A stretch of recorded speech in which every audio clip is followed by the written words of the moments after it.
Boarding व्यवहार प्रकरणात केंद्रीय राज्यमंत्री मुरलीधर मोहोळ यांच्या विरोधात रान उठवणारे माजी आमदार रवींद्र धंगेकर यांनी पंतप्रधानांना पत्र लिहिलंय।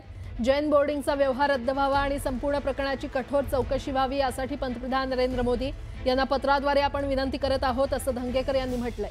27 ऑक्टोबर 2025 पासून हा व्यवहार रद्द होईपर्यंत आपण तमाम पुणेकरांसह जैन बोर्डिंग इथे बेमुदत धरणे आंदोलनाला बसतोय असं ट्विट धंगेकरांनी केलंय। मुरलीधर मोहोळ यांचा राज्यमंत्री पदाचा राजीनामा घ्यावा अशी मागणी देखील त्यांनी केली आहे।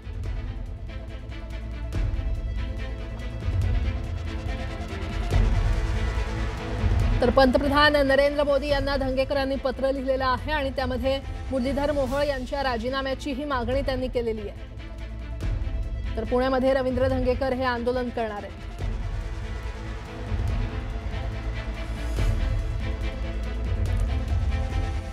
केंद्रीय राज्यमंत्री मुरलीधर मोहोळ यांचा जैन बोर्डिंग व्यवहार प्रकरणात सहभाग असल्याचा आरोप केला जातोय। शिवसेनेचे नेते रवींद्र धंगेकर गेल्या काही दिवसांपासून या संदर्भात नवनवीन आरोप करतायत। दरम्यान हे प्रकरण चांगलं तापल्यानंतर आता मुरलीधर मोहोळ यांनी जैन मुनींची भेट घेऊन जैन समाजाला अपेक्षित असेल तेच होईल अशी भूमिका घेतली आहे। दरम्यान मोहोळ यांनी जैन मुनींची भेट घेतल्यानंतर जैन समाज चांगलाच आक्रमक झाल्याचं पाहायला मिळालं।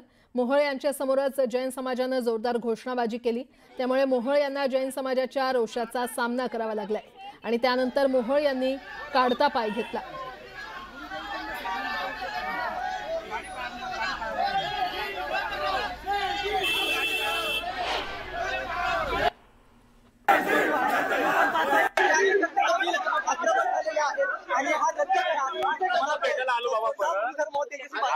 मला सांगितलं आता परत आम्हाला सांगा।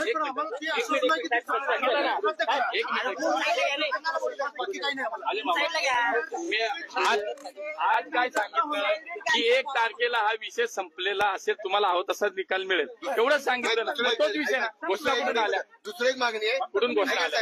अरे घोषणा कुठून आल्या? मी स्वतःहून आलोय। आता झालं ना, आतमध्ये बोललोय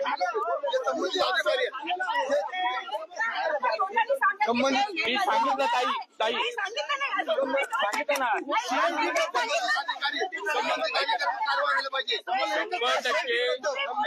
ऐका ना माझा 100% मी आज शब्द दिलाय, गुरुदेवजींच्या समोर दिलाय की हा विषय संपलेला। ऐका ना कसा संपेल? ऐका ना व्यवहार कुणी केलाय? त्यांना मी केलाय। काय बोलताय?